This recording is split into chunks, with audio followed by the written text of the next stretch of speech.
वळसंग तालुक्यात जिल्हा सांगली येथे 350हून अधिक वृक्षाची गट विकास अधिकारी, सभापती, सरपंच, ग्रामविकास अधिकारी यांच्या हस्ते वृक्षारोपण. वळसंग तालुक्यात जिल्हा सांगली येथे पंचायत समिती जत व ग्रामपंचायत वळसंग यांच्या संयुक्त विद्यमानाने 300 कोटी वृक्ष लागवड अभियान 226 अंतर्गत जिल्हा परिषद शाळा, चव्हाण वस्ती, वळसंग परिसरातील खुल्या जागेत तसेच गायरान क्षेत्रात वृक्षारोपणाचा शुभारंभ उत्साहात झाला. हा उपक्रम माननीय मुख्य कार्यकारी अधिकारी जिल्हा परिषद सांगली श्री विशाल नरवाडे, माननीय सभापती सौ अर्चना नाता पाटील यांच्या मार्गदर्शनाखाली राबविण्यात आला.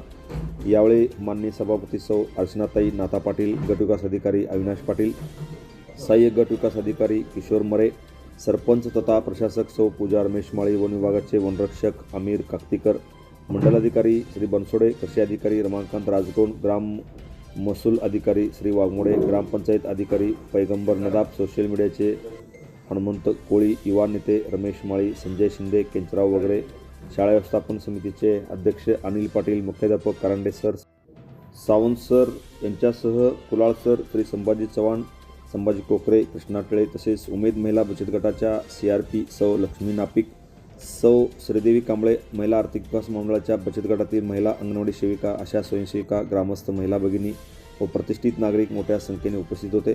या उपक्रमात करंज, इलायची, चिंच, शिसव आदी विविध प्रजातीची 350हून अधिक उंच दर्जाची रोपे लावण्यात आली.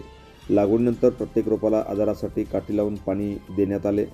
यावेळी अनेक महत्त्वाचे पदाधिकारी मोठ्या संख्येने उपस्थित होते. संपूर्ण कार्यक्रमाचे नियोजन व यशस्वी आयोजन करण्यासाठी ग्रामपंचायत अधिकारी पैगंबर नदाब, सोशल मीडियाचे श्री हनुमंत कोळी तसेच ग्रामपंचायत कर्मचाऱ्यांचे विशेष या ठिकाणी योगदान लाभले. Press the bell icon on the YouTube and never miss another update.